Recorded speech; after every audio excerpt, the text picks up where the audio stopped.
welcome everybody, and welcome to this latest in the series of fortnightly discussions hosted by Talking About Socialism from a Marxist point of view. Many of you will be regulars, or this won't be your first meeting, but if it is your first meeting today, then welcome. You're very welcome here to contribute and put forward your views on things. A couple of bits of housekeeping before we get started. This meeting will run until 9 o'clock, and the theme for this evening's meeting is what sort of party should socialists and communists build? Is a question that, of course, is being explored in a number of different ways and from a number of different angles across the left in the current period. And so there are clearly a wide variety of different views being put forward, and we look forward to a discussion on that topic. Bits of housekeeping. We're going to have an introduction, first of all, from Nick Wrack. He will introduce the topic and put forward his own arguments for around 15 minutes, and then we'll open the floor to discussion. In the interest of making sure that everybody is heard and everybody gets a chance to contribute, we limit initial contributions to 3 minutes. After that time, if you're going over 3 minutes, I'll jump in and stop you and move on to somebody else so somebody else can get the chance. So please don't be offended. We apply that rule to everybody, and it's in the interest of having a good discussion all round. This meeting is being recorded. It's being live streamed to our YouTube channel, which is under the name Talking About Socialism.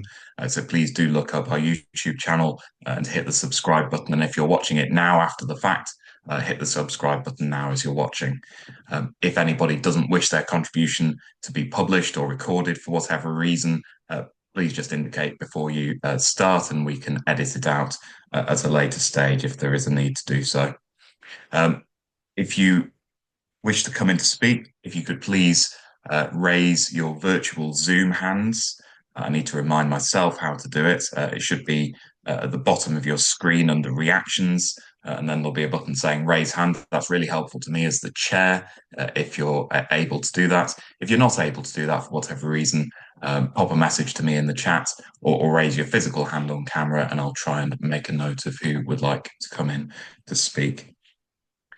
So I think that's everything that I needed to cover. I'm not going to preempt what Nick is going to say on the topic, but I'll hand over to Nick Wrack now to introduce the topic for tonight's discussion. So, Nick. Well, thanks very much, Ed. Welcome, comrades. Thanks for coming. Those of you who have attended these sessions before will know that since we began them almost 2 years ago, I think March of 2023, a common theme has been the need for a new socialist stroke communist party. We're called Talking About Socialism from a Marxist point of view, which should clearly give you an idea of where our politics lie. And we're engaged in a discussion or making a contribution to an ongoing discussion that, as Ed has explained, is raging across the left in Britain and internationally for that matter. And we're trying to make our contribution. And we're trying to really engage on several levels. First of all, we're talking to other people who are already Marxists, communists or socialists, who see the need for a party or a party which rather can play a role in leading the working class to power and transforming society. And at another level, in a sense, we're engaged with people who don't yet share that view, but who want some sort of new party, primarily because of the failure of the Corbyn project between 2015 and 2019 and the sharp shift to the right in the Labour Party under Starmer. Now, anybody that's been following the left press, left Facebook pages, talking with friends and so on, and seeing stuff in the national press will be aware that there's all sorts of discussions taking place amongst people who, generally speaking, want to recreate a Jeremy Corbyn type party, albeit outside of the Labour Party. We, in talking about socialism, don't share that view. But we want to engage with people who hold that point of view, to see where we can agree on and how we can go forward.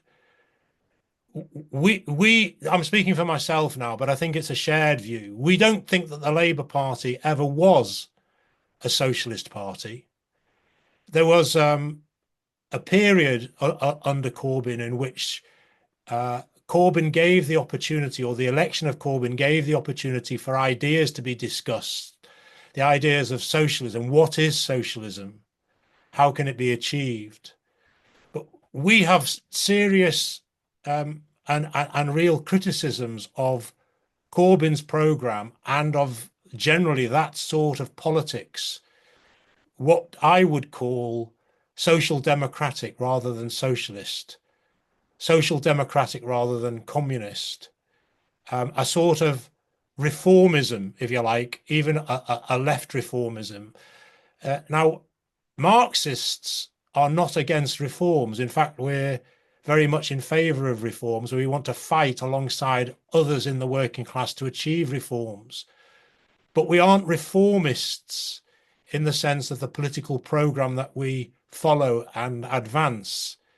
We believe that the only way of resolving the various crises in society, whether it's economic, equality, discrimination, war, climate change, and so on, the only way of fundamentally resolving those crises is through changing the system. So we want to see the abolition of capitalism, the ending of the capitalist profit system, and the creation of a new society, which we call communism or socialism. Perhaps I can just take a slight sidestep at the beginning of my talk, because the talk is called "What Sort of Party Should Socialists stroke Communists Build?" And in a sense, the answer is there in the question. Why would socialists want to build anything other than a socialist party? Why would communists want to build anything other than a communist party? But it struck me some time ago that the way that we've been using that combination of words, socialism stroke communism, may give a misleading idea about certainly what I'm trying to convey when I use that double-worded combination. I see the two words as meaning exactly the same thing. For me, socialism is communism. Communism is socialism. It's a new form of organizing society, a new mode of production. It's one in which the profit system has disappeared. It's been abolished. The private ownership of the means of production has been abolished, and it's been superseded by a new society in which the wealth, the resources, the productive forces of society are owned in common by everybody and are planned democratically by everybody in the interests of everybody. So it's a new step for humanity, casting aside and casting away the class system that has predominated for 10,000 years or so. So from the point of view where I use that phrase socialism, communism, or we put that in our literature, I'm not referring to it as a sort of chronological step or a set of stages, which some in the what you might call the official communist movement do. And elsewhere, I know that other organizations see socialism as being different from communism. I don't see it like that, and I just wanted to make that clear. So what is a party? Well, a party can be all sorts of different things, but basically, is it not a coming together of people who have a shared objective, a shared aim, something whereby they agree with other people that they want to organize to make more effective the argument, the organization, and the activity to achieve that aim. And so it seems simple, really. If you're a socialist or a communist, using those words as synonyms, if you're a communist, you should want to build a communist party. And that means trying to get everybody who is a communist together into the same party. We're faced at the moment with a plethora of parties. If you look around the UK, if you look around any other country in the world for that matter, you'll find all sorts of different parties proclaiming to be socialist this or communist that. And it clearly is a problem. And even with the best of them, they see themselves as being the party, even though they may have at most 2,000, 3,000 members. So we don't see ourselves in TAS, in talking about socialism, as being the party. But we see our role as trying to work with others who share the objective of communism, share the objective of socialism, share the objective of abolishing capitalism, of trying to work together and bringing different layers of people who already hold those views together to try to create the sort of party that we want, and to persuade others to come and to join that project. Now, that obviously that second layer of people will include many people who call themselves socialists, but perhaps we would have disagreements with them. They call themselves socialists, but they might have the ideas of Jeremy Corbyn or Tony Benn or some variant of that, what I call left reformist program. And we need to have a serious discussion and debate to try to persuade people that socialism is incompatible with capitalism. It cannot exist. The two cannot exist together side by side. For socialism to come into being, capitalism has to be swept away. And that means a power in society has to sweep capitalism away. And for us, that power is the working class. Now, the program of what I called left reformism or social democracy, or I'm going to use Jeremy Corbyn as the epitome of it in the recent years. Bernie Sanders in America is another. Various parties have come into being and flared up like a light in the night and then diminished, like Podemos or Syriza or other parties like this. They've all had the idea, have they not, that somehow capitalism can be managed if only we have a different government. That if we got the left, if we got a different person into government, they would be able to manage the system through taxation and spending and increasing benefits. They'd be able to manage the system in a way that benefits the working class.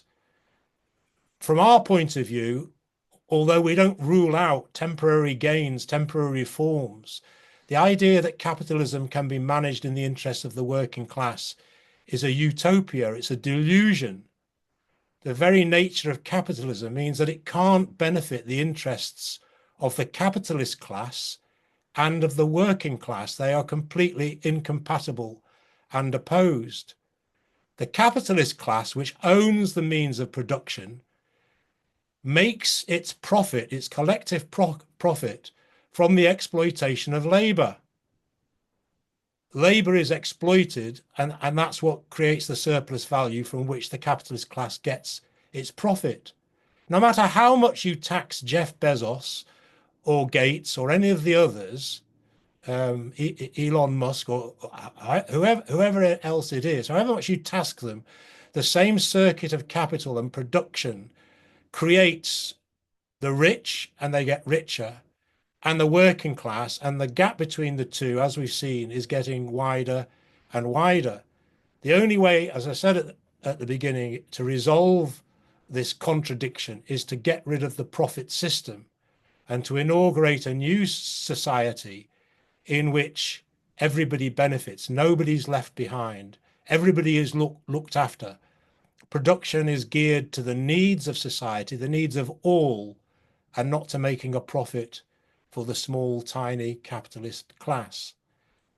So if we can agree that a party is a group of people who have a shared aim, a shared goal, then our shared goal is the abolition of capitalism achieved by the working class coming to power and changing the nature of society, getting rid of the existing state and replacing it with a new state, a democratic republican state, no House of Lords, no monarchy, the election of all officials, recall, revocability, rotation of jobs, direct democracy with people directly deciding how production is organized and geared, how it's run for the benefits of the planet and the environment of which we're a part.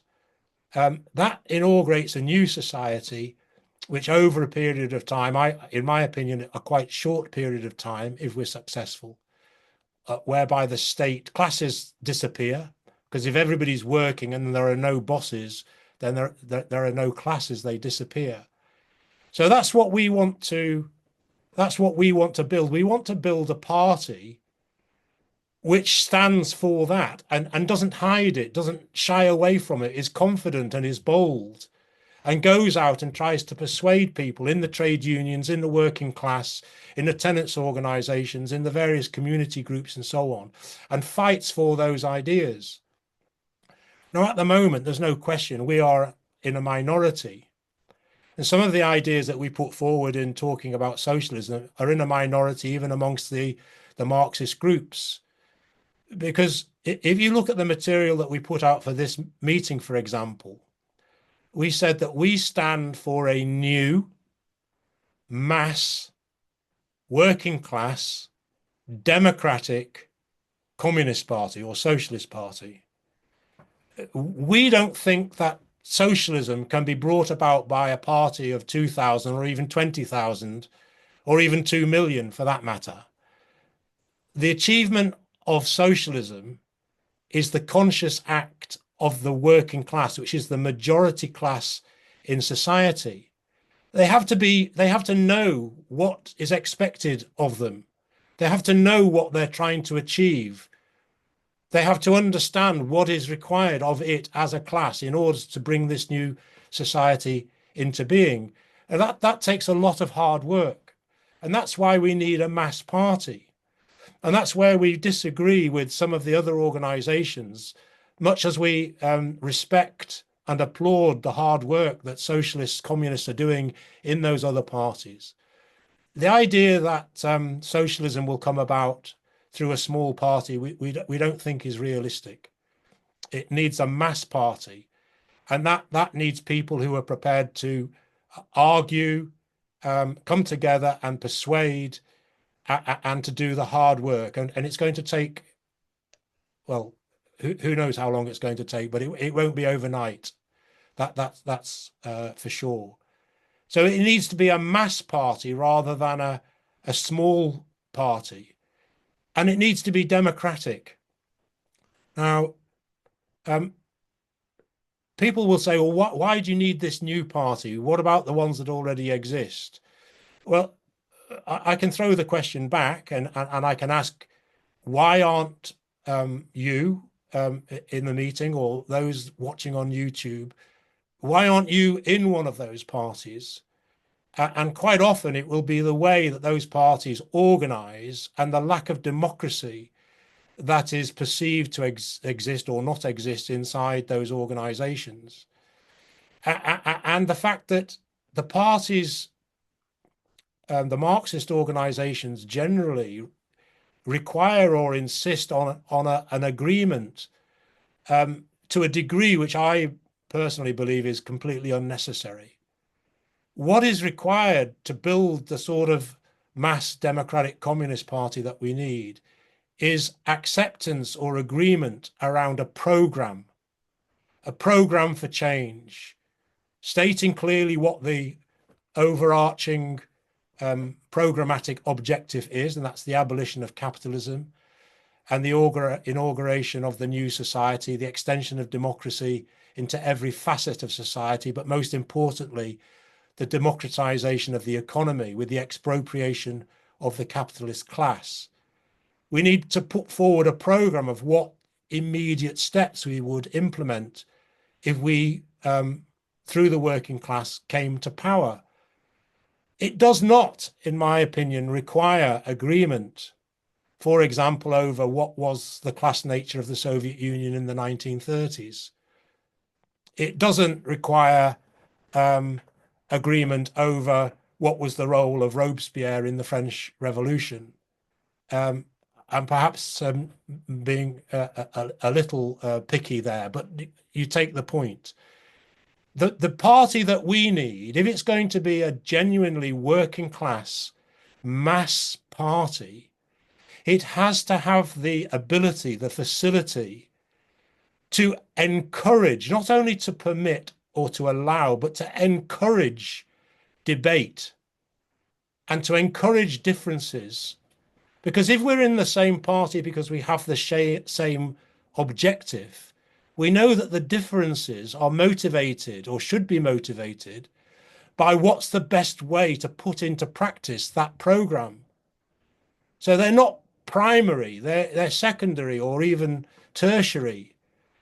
And there should be no reason why those arguments shouldn't be aired inside the party and publicly, so that everybody in society can understand what's being debated, who's saying what, and to follow them and to draw their own conclusions.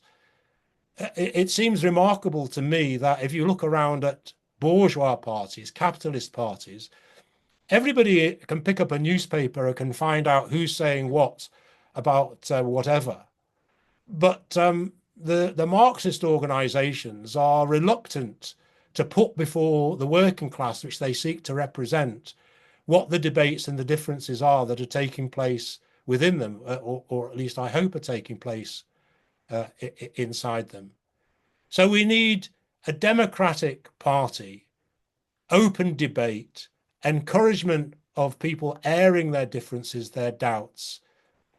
And you would expect that if there's a democratic discussion, if there's a democratic debate, if there's a democratic culture, that people would then put their shoulder to the wheel behind the decisions that are made by the party.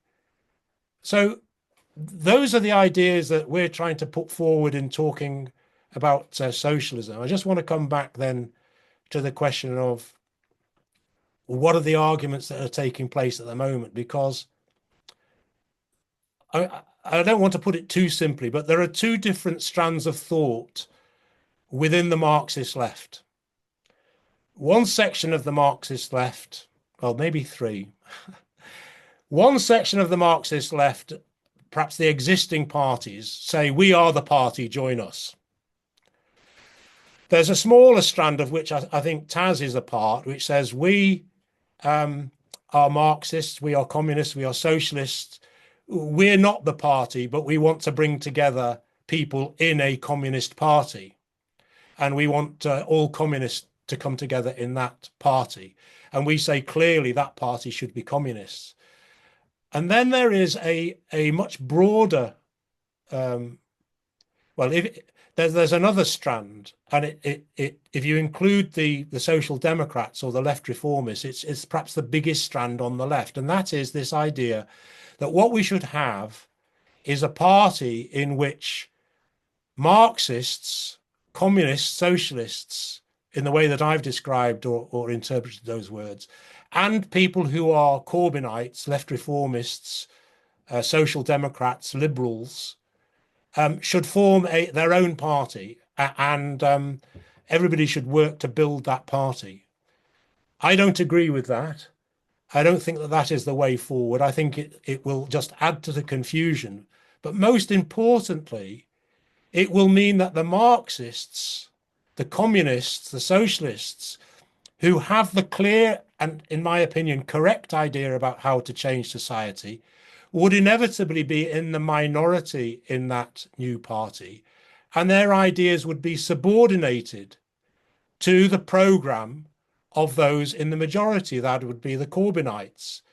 And we would be expected to put our hard work, our energy, our skills, our politics in advancing a political program that is not ours and which we do not think can succeed. Now, that's not to say we should not engage in debate with people who don't agree yet with the idea of a fundamental break with capitalism.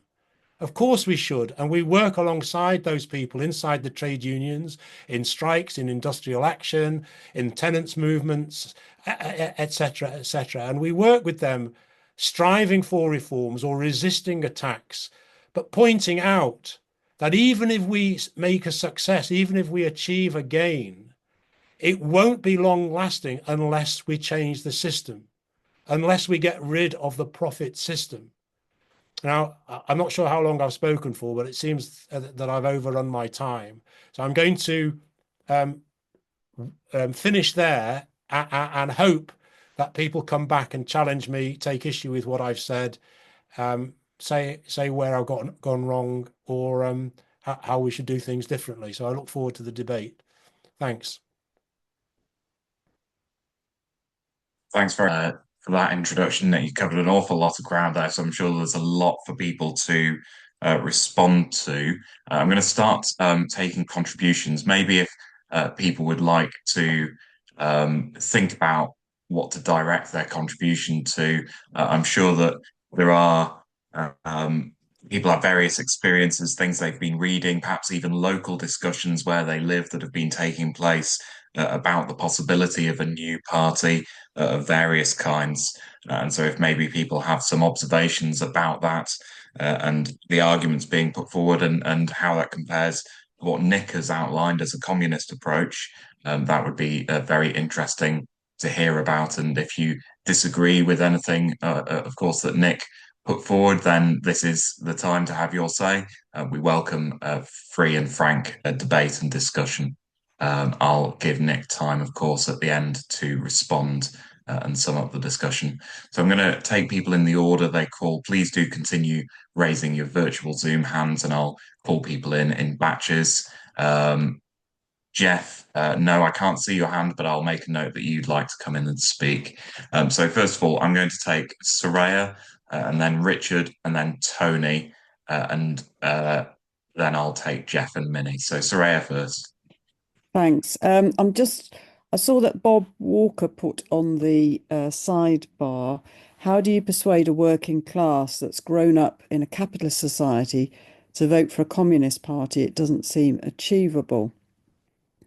And Kirsty's responded in part, they seem to have no oomph within the communist and Marxist parties. That could be one of the reasons. Plus, they need to be on the same sheet saying the same thing. I think it's true that it's difficult. It's a difficult task, but at the same time, I think in response to Bob, I think that it's that most working people are not happy with the society in which we live. But at the same time, because there isn't a mass party that is saying, look, we've got the power, we can change society. I don't mean the party, I mean the working class. And at the same time, because that party doesn't exist, so that emphasizes the point that Nick was making.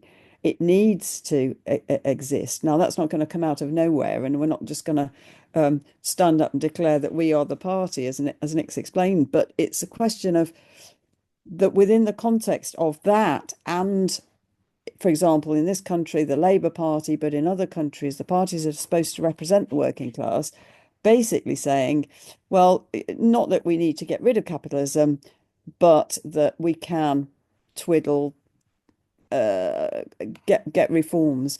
And of course, if people are telling you that all the time, you tend to believe it. And the opposite, of course, is that it's a difficult task. Does it mean that it isn't possible? I think it is possible. Just as in the past, there were no parties of the workers, just as you had a society like Russia that was not developed capitalist country by any stretch of the imagination, but you had a revolution that overthrew power, those who had the power. And the problem was that it was then isolated, and you can't have socialism in one country. So I don't think it's easy, but it's a question of how do we get there. I wanted to ask some questions. I hope I haven't gone over my time, but just democracy. A lot of people, and this is also, I think, coming back to Kirsty's point. Well, I think that we talk about democracy, and lots of the different small parties, groups, socialist, communist, talk about democracy, but it's not necessarily practiced, and I think that puts people off. So I was referring to Kirsty, but I'd like to discuss here, what do we mean by democracy? Because sometimes it seems, doesn't it? Oh, somebody does a very good job. So why? One of what I think essential things is that there's a rotation of jobs, of positions. So even if you're absolutely brilliant, as for example the leader of a party, and everybody thinks you're great, I think that if you stay in that position for decades, it's just not, it's not developing new people to come forward, but it's also, it's not right. That isn't democratic, I don't think. So I'd like to hear what people have to say about democracy. Thank you. Thanks, Soraya. If there are a couple more questions, I'll chair you back in later, if there's time. So I've got Richard next, and then Tony. I must say I agree very much with Soraya's last point, and I think it's vital that we have real clarity over that, and that's essential for organising effectively. I think, though, Nick, that in your presentation, you slid over what seems to me to be a key problem we have, and that is in the use of the word socialism or communism. And I think if we spent many hours flogging over the literature, we probably have a certain vision of what that means. But in our world at the moment, we still have people propping around, certainly in Britain, who used to think Albania recognized was socialism, or who argue that the Paris Commune was socialism, even though obviously petty production still existed there, or the social relations of production didn't radically change at all. Even Port Sunlight might have been a social model to aspire to. We have communists like Richard Wolff, who think workers taking over their own workplace and trading between each other, that could be the model of a socialist society. And I think quite often we use the word socialism to avoid the difficulty and ambiguity of being clear about what we want. And unless we're clear about what we want, I don't know how we can map the road to getting there in any very clear way.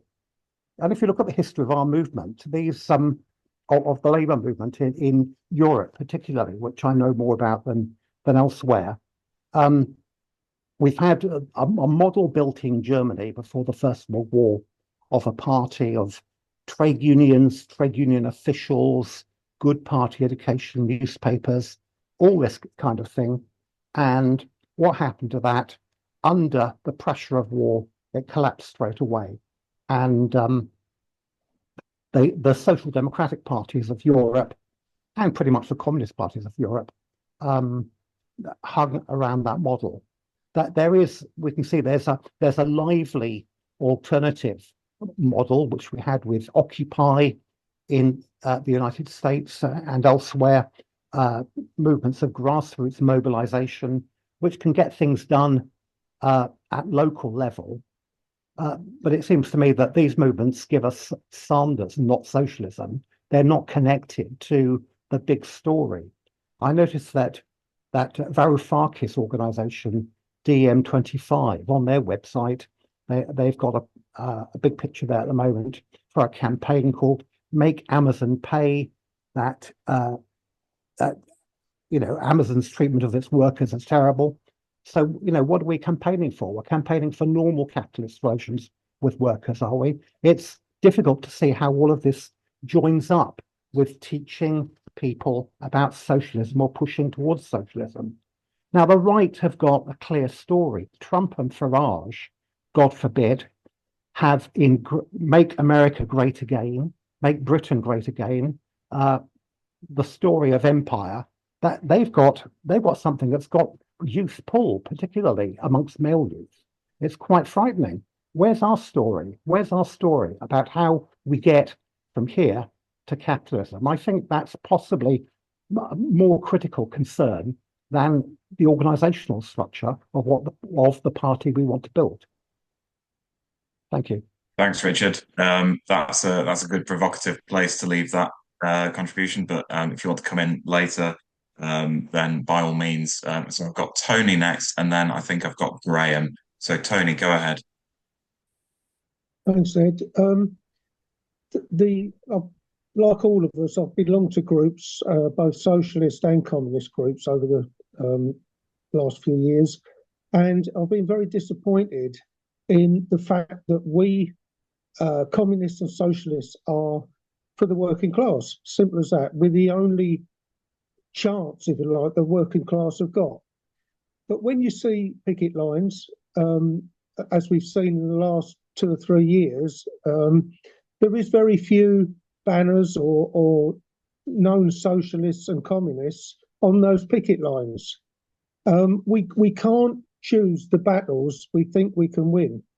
And I think I've seen this with, and don't get me wrong, I back Palestine to the hill, but the left has took that on as its sort of pet project in a way, and is quite happy to march through the streets of London with banners furled and what have you.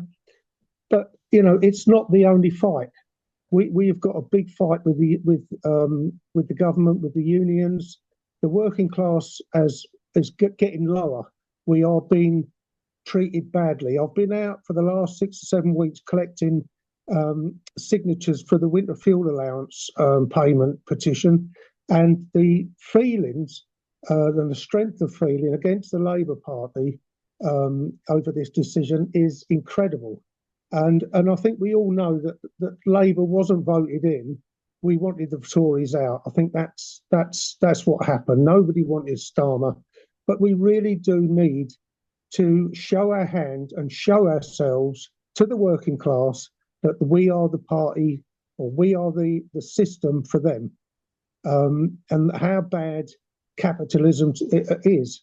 And the only way we're going to do that is to go out onto picket lines and talk to people, talk to workers that are in trouble. They're in trouble because they're on strike, and what we can do for them, and what we, you know, if you pick up any newspaper at the moment, whether it be a socialist or communist newspaper, there's very little in it about strikes or about struggles that the working class have got.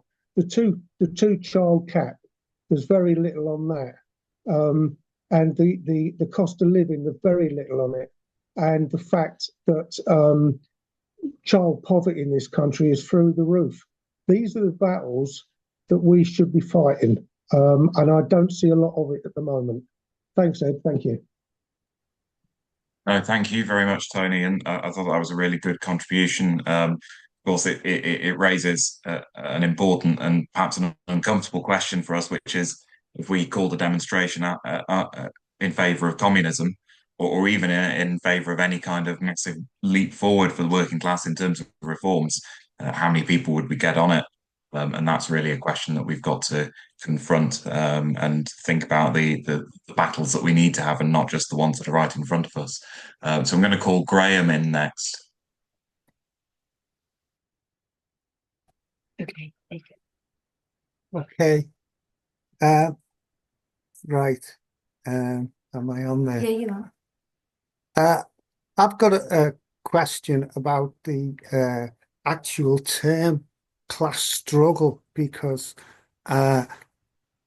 it kind of suggests that it's all about winning the battle of ideas, and that's all it is. And I think it goes further than that. What you are really faced with is class warfare, which means that your enemy is not someone who you want to give an equal vote to, but because they don't want to give you an equal vote, they want to take your majority power away from you, and for their minority to be in control by force, by absolute force. And so I do question the idea that, you know, thinking of it as being a democratic struggle.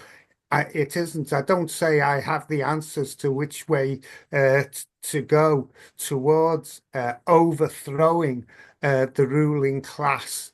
But I think it's a lot more than just going out and having an ideas campaign. It will have to be done by sheer force. That's it. Thanks, Graham. So next I've got Jeff with his hand up, and comrades who haven't spoken yet, by all means, if you've got a thought or a question, you have up to 3 minutes, but if you don't want to take the full 3 minutes, you just have a brief contribution, that's absolutely fine as well. All ideas and questions are welcome. So I'm going to bring in Jeff next. Go ahead. Yeah, I think the first point is that I agree with Nick that it's essentially class, not ideology, that drives us.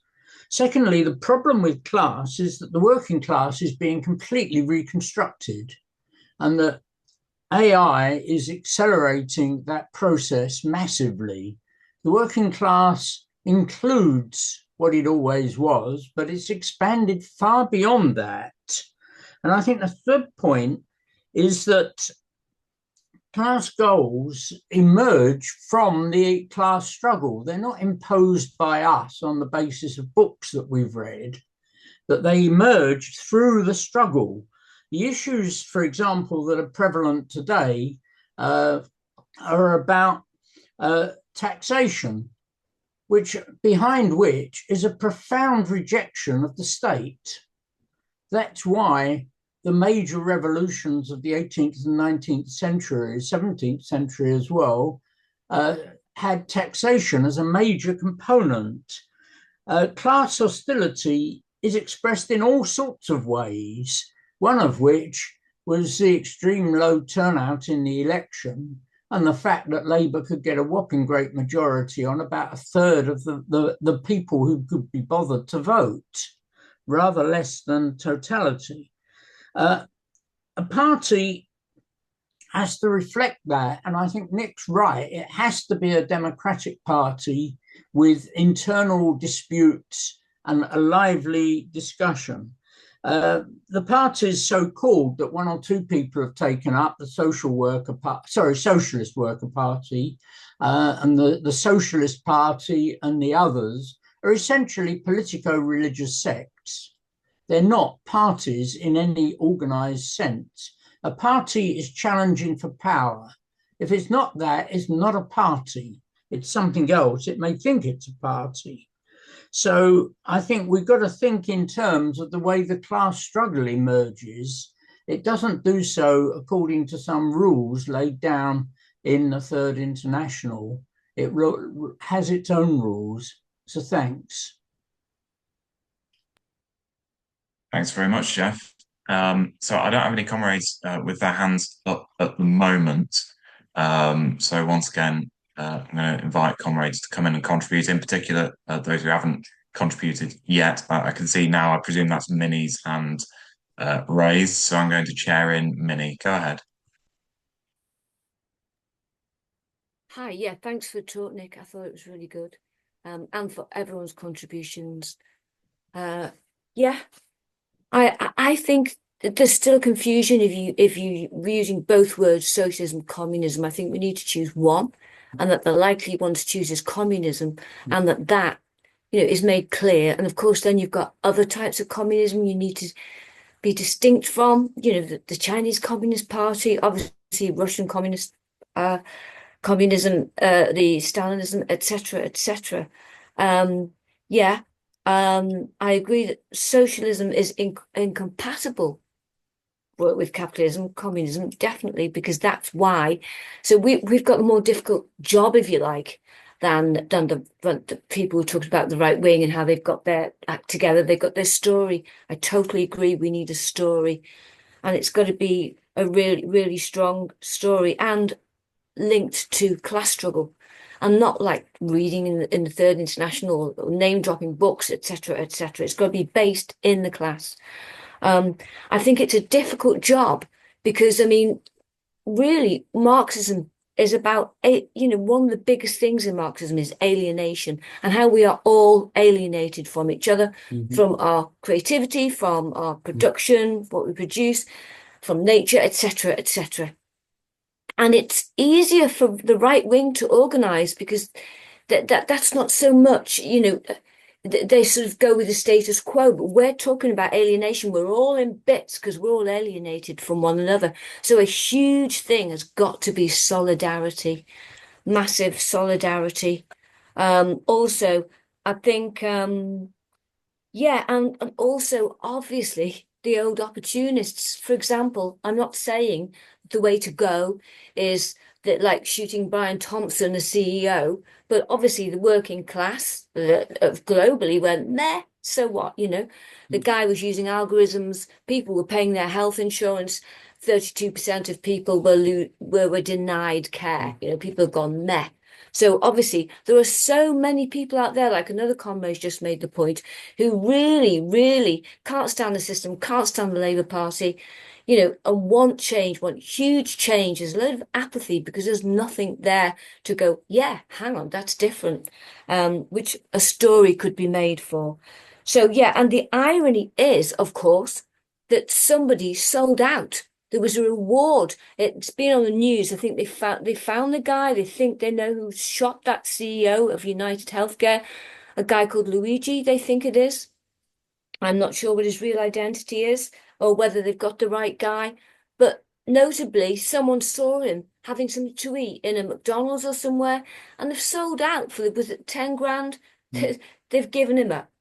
So, we are situated within capitalism. It's such a difficult job. We have really got a difficult job. It's got to be international. Yeah, so let's get started. Program.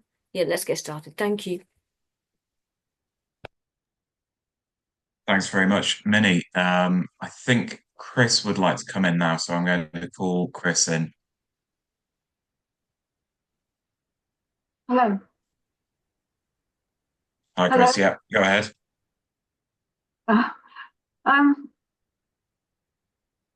I'm fascinated by the challenge of the class struggle, because I have a feeling that the class struggle belongs with the 19th and 20th century.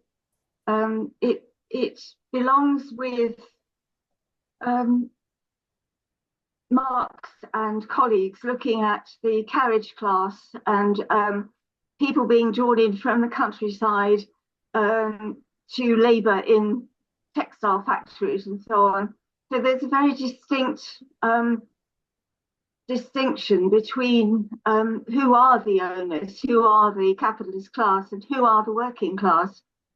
As I think Jeff intimated, there's that distinction is less clear. And one of the feeling I have is that the struggle has become more everybody, all human beings and life on earth against the system of capitalism, the mechanism, the way that works, the functioning of it. And I applaud people who say go to picket lines and encourage people to join the capitalist class, a communist party, fine, but it's still looking at those people as members of a class in opposition to an owning class. And I think that the way it works isn't like that.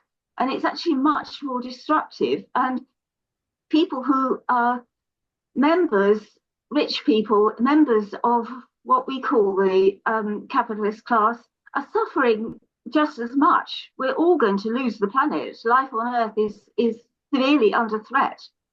And so change, yes, absolutely. With all my heart, I say change the system, get rid of capitalism. But capitalism as this machine, this complicated set of interacting machines that is exploiting people and exploiting planetary resources and actually destroying life on Earth and making human life impossible. So it's just a slant of the same thing, just looking at, whether in talking about the class struggle, we're actually not facing up to the severity of the kind of system that we need to get rid of. It's less a class struggle than life on Earth against this machinery that we have instituted collectively. We've colluded in it, even if we haven't owned it and managed it. Thank you. Thanks very much for that, Chris. Well, what do people think about that? Is there a struggle facing us that is broader and perhaps more important than the class struggle? Is the class struggle too narrowly defined? Who are our allies in that struggle? And does that have any implications for the sort of party that we should be trying to build? I'm sure there's lots for people to contribute to and have their say on there. So I'm going to call Soraya next in the discussion. Thanks. I think that's a really Chris raised some really interesting points. I think there is.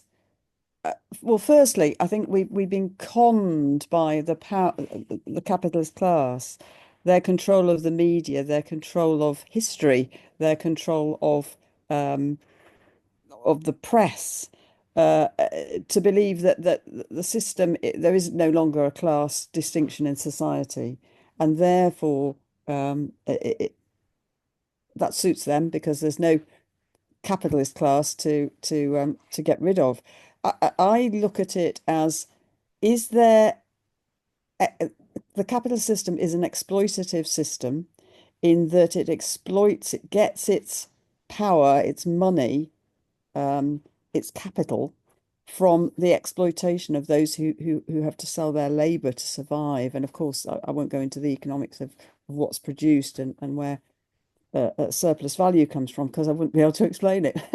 But and I don't think we have any unity with that. What's happened, I think, is that more and more, as you've seen disappearance because of the destruction of factories and what was the traditional home place of the working class, but you've seen that layers that would have considered themselves to be middle class, teachers, others, people in professions that that were always considered to be middle class and certainly not working class. I think you've got people who have gone into to professions from the working class, but also the fact that the conditions of those workers, and they are workers, have deteriorated to such a degree that they are their interests are the same as, if we want to say they're divided anymore. I'm not sure that a teacher is any less a worker than anybody else. I'm taking that as an example because traditionally it wasn't seen as a worker. And so it's who has an interest to get rid of the system. I don't agree. I do disagree with Chris on one point. I don't have any unity with the whole of society. I don't have, as a woman, I have no unity with, I had no unity with Margaret Thatcher. I did not celebrate the first woman MP in this country because she represented a different class to mine, and the interests were completely different. I don't feel that I have colluded in any way with the destruction of our planet. I've had no say, no consultation as to what's produced, how it's produced, and who is both the people and the resources that have been super exploited. So those are just a few points. I don't want to, I'm speaking for the second time, so I don't want to speak for too long. Thanks very much, Soraya. So just to remind comrades, I'm going to give Nick some time, perhaps the last 15 minutes or so, to respond. So if there's any comrades who haven't spoken yet who'd like to come in, I'll make sure to prioritise you and make sure you get time. So Grace, Janet, John, Kirsty, to pick a few names that jump out. If you haven't come in yet, by all means, you're very welcome to. But in the meantime, I'll call Tony in to have another contribution. Tony, go ahead. Yeah, with regards to the workers, to the working class, they are still suffering while the rich get rich. I mean, it's an old saying, but it's true. The rich, the capitalist class, never lose out, whether whatever the catastrophe, whether it's World War, minor conflicts, they always come out on top with profit. And now the climate crisis has come. Who are the people that are losing out? It's the workers again, because the steel workers have lost 2,000 and odd in Port Talbot. Grangemouth oil refinery is closing down. And whatever you think of climate change, you know, these are massive job losses. And now the people that are making the wind turbines and the other things that will help us with climate change are making massive profits. It's always the working class that seems to suffer. And, you know, all these things are being closed down for net zero without a plan of what we're going to do for these workers. And although it's Port Talbot, it will be Scunthorpe and other places later with regards to British Steel until we haven't got a steel industry. And we need to be very careful on that. And again, we need to support the working class in these fights. Thank you. Thanks very much, Tony. So I'm not seeing any hands raised at the moment, so I'm going to chair myself in briefly. But again, any comrades who'd like to come in, please just raise that hand and I'll make sure to chair you in. So I'll chair myself in just for a moment or two. I think that one of the key tasks facing us is that, or the key problems facing us, I should say, is that communists are clearly, as Nick put it, a minority within a minority. And so it follows that there are plenty of people out there discussing the need for some kind of a new party. And more often than not, those discussions are arising out of and flowing out of the defeat of the Corbyn movement and its wholesale marginalisation and expulsion from the Labour Party. It follows also then that as Nick said, the dominant ideas in a lot of those discussions are going to be around recreating Corbynism and trying to give a home outside the Labour Party in the form of some kind of new party or electoral alliance or lash-up of some description, which will have reformist ideas at the core. And so our starting point, I suggest, has to be what is necessary in order to solve the problems facing society. Is it sufficient, for example, to have the problems of the economy solved by what the Corbyn-McDonnell leadership of the Labour Party put forward in the form of a national investment bank? Or should we rather be talking about taking the banking system along with all of the other means of distribution and exchange into common ownership? Is it sufficient that we have, for example, minor reforms of the House of Lords while leaving intact the system overall, the monarchical character of our constitution? Will this provide us with the vehicle that we need in order to address properly the changes that we need to see in order to really change the lives for working class people? And the answer, of course, is that none of those measures, those rather lukewarm reforms are going to enable us to do that. So our starting point isn't what we think that can garner some agreement among a wider audience of people. It's not what compromises can we make, but what's necessary in order to solve problems of society. That means then that we're going to be facing a long period, given that we are a minority within a minority. We're going to be facing a long period where we continue to be a minority. Hopefully, that will be we'll make progress during that period, and we'll find others who agree with us, and we'll manage to slowly draw together different strands, individuals and groups of communists. But we need to think carefully about how it is that we do that, and therefore the question of what sort of a party, and ultimately, and as Nick said, fundamentally, what sort of a program is it united around, it is going to be really key. So there's a lot of work there to be done, and I think that those are some of the key tasks that we need to be thinking about. What forces can we draw together in the next period, in the next 6 months, a year, 5 years, 10, 20 years? How is that roadmap, if you like, for the sort of party, the mass democratic communist party that we would like to see and hope to be a part of in the future, going to emerge? And I think, as Nick said quite rightly, it starts with clarity of politics and based around a common program which sets out a communist vision of society. So I'm going to see if there's anyone else there who'd like to come in for either their first contribution, or if there's any comrades who'd like to just round out their contributions from previously. Very welcome to. We've had some good discussion in the chat during this meeting as well, and various topics discussed.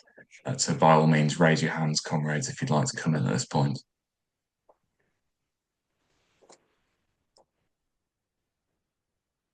Kirsty, very active in the chat as always. If you'd like to make any of these points, by all means, I'll chair you in.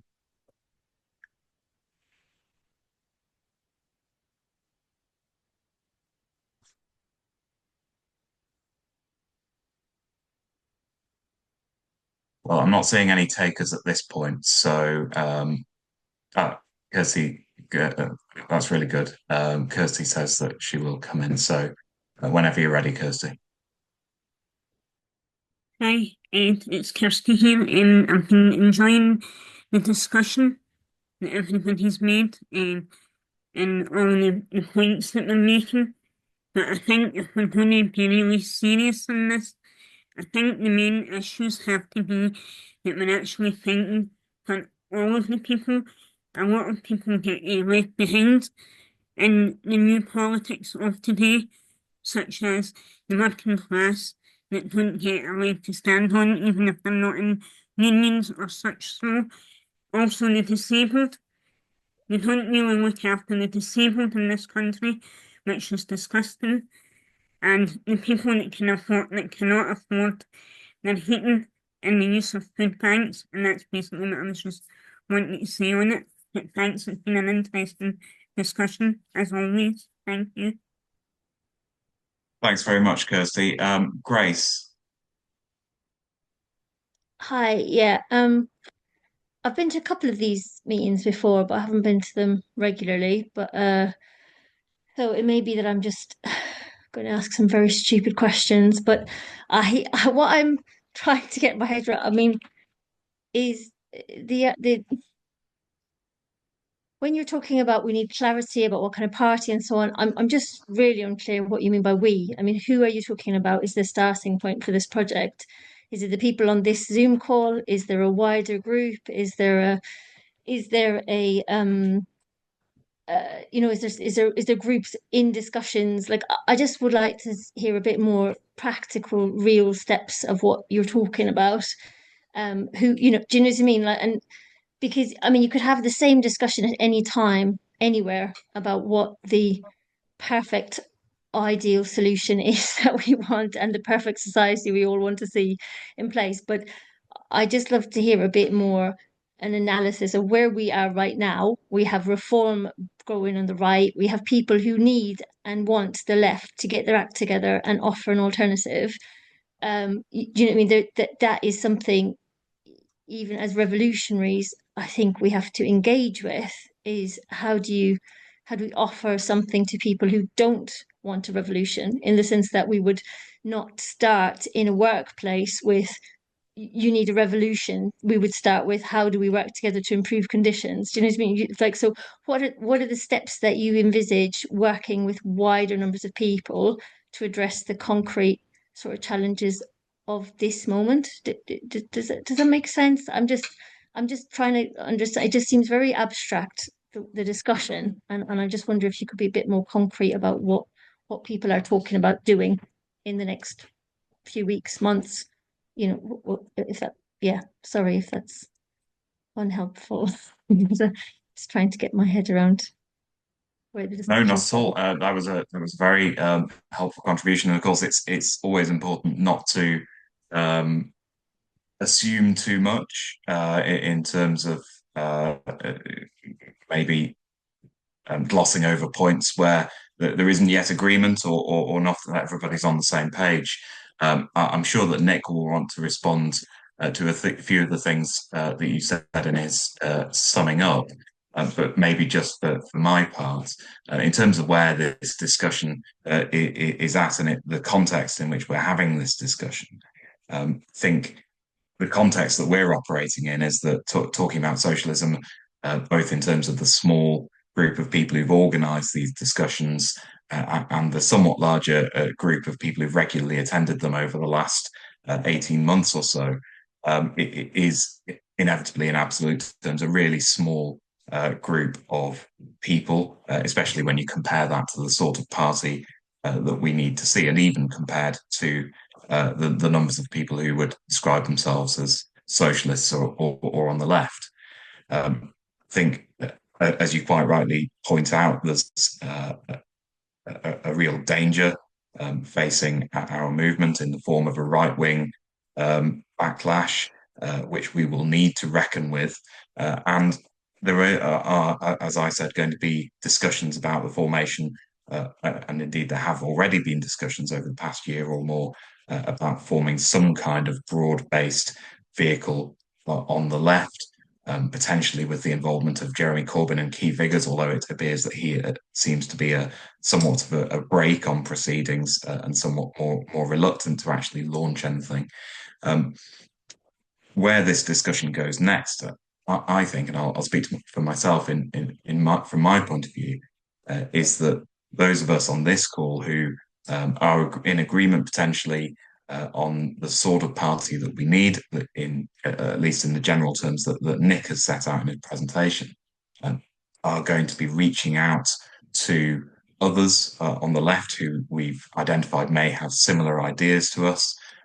There are going to be discussions at the end of this month in the new year, which will involve comrades who are involved in projects like the online magazine Prometheus, the Y Marks series of educational meetings, and that's going to further this discussion about how we take forward the arguments for a communist party, drawing communists together to work in closer unity. And I say arguments because, of course, as you quite rightly pointed out, Grace, it's not something that we can simply assume that everybody agrees with us on and we'll found the party next week or next month and everybody will flock to it. It's going to be a series of arguments in the context of a long campaign where we fight for our ideas, by which I mean communist ideas. That's what I mean when I say we and our communist ideas of the kind that Nick has put forward. And we have to make those arguments to other people on the left. We have to make them to other people in the workers' movement more generally, and we have to find ways of making them in society as well. Just on that last point, my own personal view is that one of the reasons that it is so difficult, or sometimes feels so difficult, to make communist arguments, as opposed to arguments which are limited to the subject of improving conditions, as you said, or this or that reform, is that the left lacks the kind of, sorry, I should say, the communist movement lacks the kind of organization which is properly equipped to give us the confidence and the expertise in making those arguments. And that's why the question of the Communist Party is, to me, so crucial, because we need to be in a position where we can have a conversation with somebody in our workplace or whoever it may be, someone we encounter in our everyday life. And we need to have a conversation in which we do both. And we say, yes, we do need to save this service from closure, or we do need to increase our wages, or get rid of this particular policy in the workplace. But the only thing that will actually solve our problems in a fundamental way, so that we don't wake up every day and have to struggle and fight against this and that manifestation of the system, is we have to build a struggle against the system itself, and we have to build a struggle for a completely different type of society. Now, that might seem a difficult conversation to have, and certain aspects of it are more abstract than others. Inevitably, they are more divorced from people's everyday understanding. But it's my view that it's a necessary conversation, and it's a conversation that we need to have in order to progress communist ideas towards becoming the dominant ideas in society, which is my goal. So I'm going to cut my contribution off there, because I'm sure I've talked more than long enough. So is there anybody else who'd like to just come in very finally before I hand over to Nick? I'm not seeing any hands, and I want to give Nick adequate time. So perhaps if I hand over to Nick now, and thank everybody for the discussion, which has been really interesting and compelling. So Nick, go ahead. Thanks very much, Ed. Thanks everybody for really good contributions, thoughts. I've tried to follow the chat, really interesting points and discussion taking place there. What it shows, even in a brief discussion here of an hour and a half, it's impossible to deal with all of the issues that have been raised. So I'm going to try and pick on a few points, and perhaps start with Grace's question at the end, because yes, there's the difficulty. Is this discussion abstract? Well, in a sense it is, because we are very small, we are few, we have no real purchase in society, we have no power, we don't really have any sort of substantial organization. So what we're doing at the moment, when we say we're talking initially about the people that are organized talking about socialism, the people that come to the meetings. And I suppose what we're doing is projecting to an unknown group of people out there who might watch our material on YouTube or come across it on the website, who might share some or even all of our ideas, who feel atomized, isolated, perhaps despairing. What on earth are we to do? My own view is that there are many thousands of people in Britain, and I imagine it's the same elsewhere, of people that have been through one or other of the various socialist or communist parties or organizations, and for one reason or another have dropped out of activity. That could be a combination of whether it's the regime or the lack of democracy, or just the retreat in socialist ideas generally in society. It could be any number of reasons. So the we is specific to the people that we're addressing here and now, and to a more amorphous, unknown quantity out there that we're hoping to reach through our words, both written and spoken. And as Ed said, none of us who are involved in this project think that it's going to be easy. And I don't suppose anybody on the talks that we have think it's going to be easy, because we all know how much the working class is under the cosh. We look around the world and see wars. We see the state of the environment and the destruction of the environment. And again, Chris has raised the points, the destruction and the devastation that's going to mean for the poorest people on the planet, living in low-lying areas, that are going to be affected by the rise in the ocean levels and so on. So we face a huge task. On the other hand, we do think, and I think that it's right to say that we do think that we have the ideas that can change things. The question that we're facing, and this is perhaps what was the nub of your question, Grace, is how do we get ideas which may have the solution, or may be the solution, from a group of people who discuss every fortnight on Zoom to being the property, the accepted common sense of the bulk of the working class. And that's basically going to be a series of steps, starting out with baby steps, learning how to walk, learning how to run, learning how to organize, and so on. And that's why we emphasize the question of the party.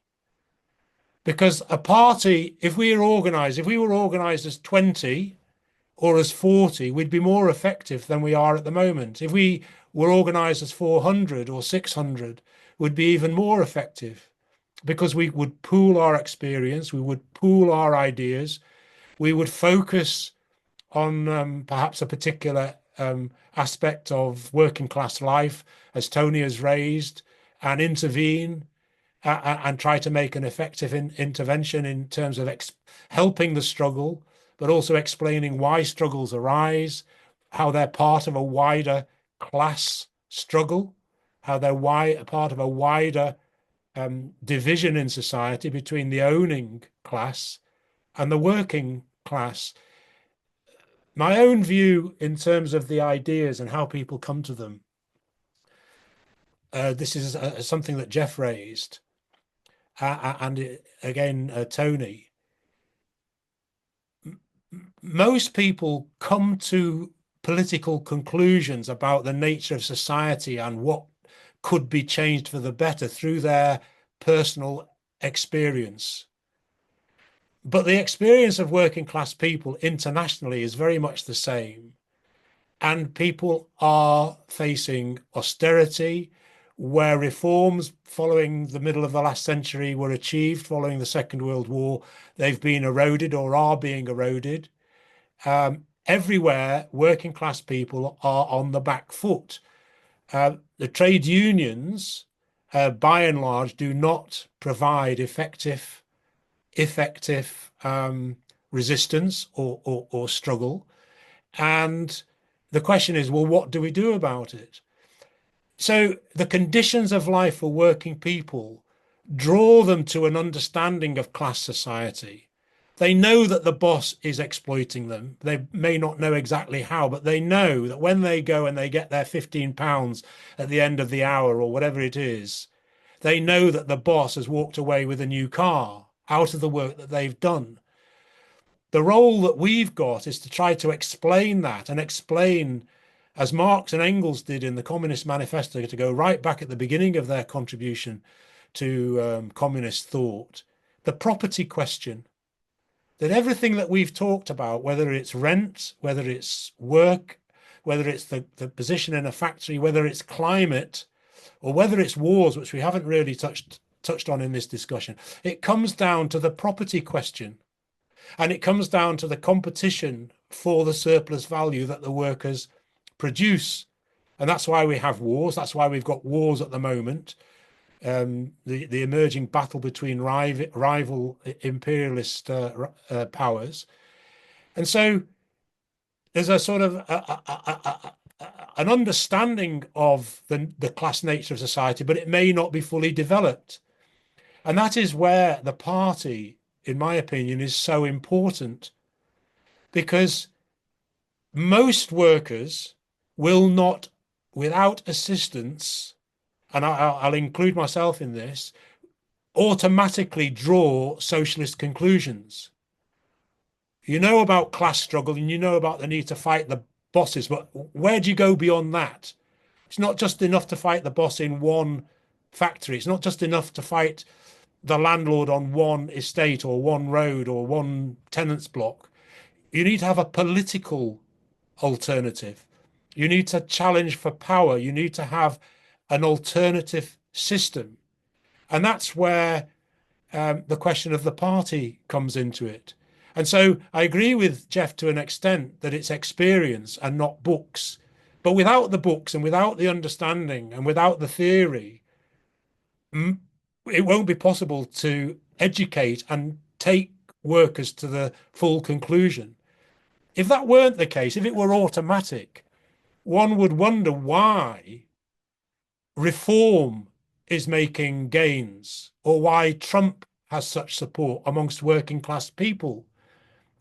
It's because there's no powerful force that's looking or arguing or presenting an alternative that they can relate to. And so they end up looking for alternatives which either blames immigrants, blame minorities, to take one development that we're seeing internationally at the moment. So a party that brings together experience, ideas, working class activists, putting in their ideas and developing how to organize the party. At the moment, we've got a multiplicity of parties who basically duplicate the same work. It's unnecessary.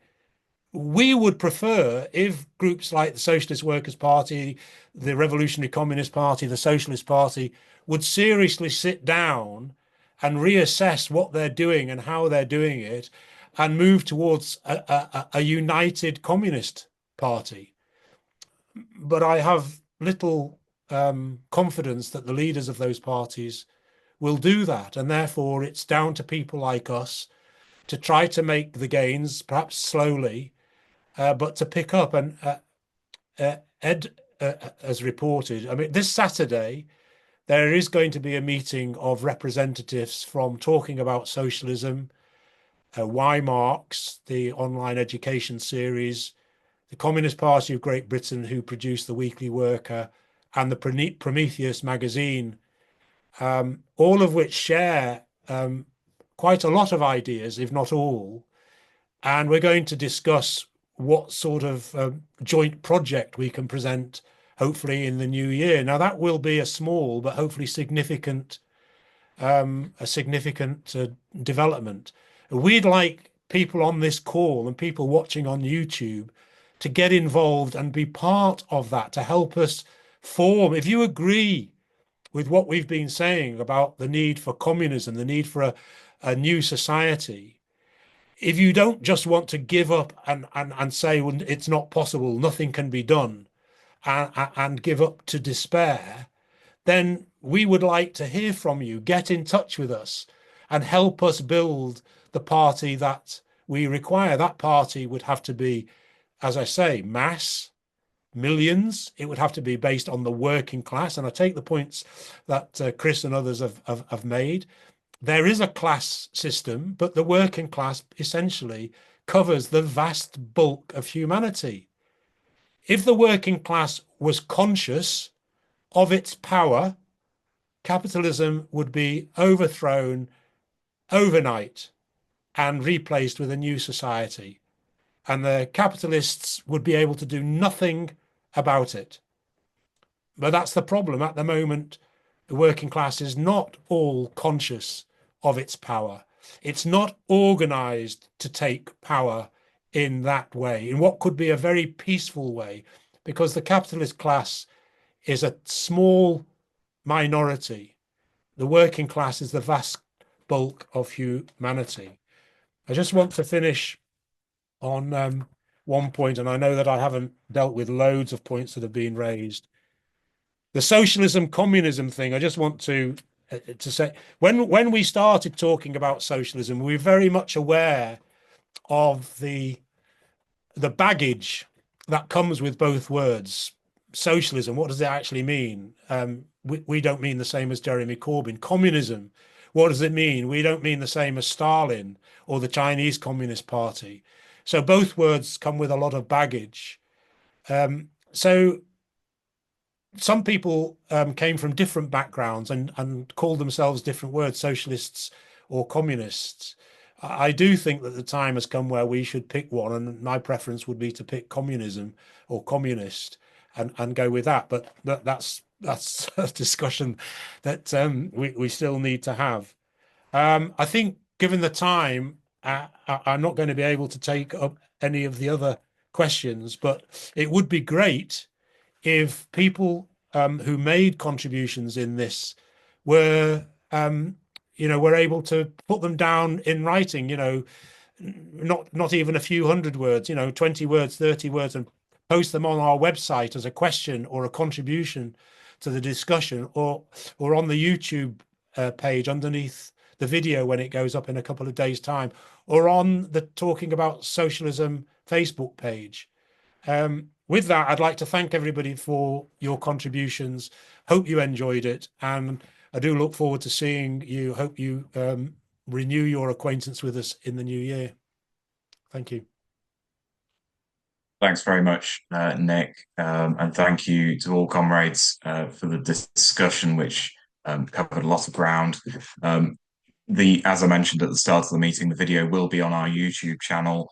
So please, if you have anyone in mind who you're in contact with locally or in whatever context you think would be interested in the discussion, there will be a video on there which you can send, and they can review that, and you can tell people about the discussions as well.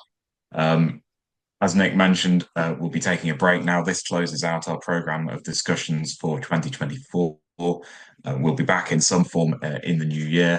We'll be reviewing, of course, what we should be discussing and the form that should take. So by all means, if you would like to get in contact with us over the intervening period, you can go to our website, which is talkingabout.socialism.org. You can email us at info@talkingabout.socialism. We'd love to hear from you if you have any thoughts about tonight's discussion or where we should be taking these discussions in the future. So with that, thanks very much, everybody, for attending, and have a good evening.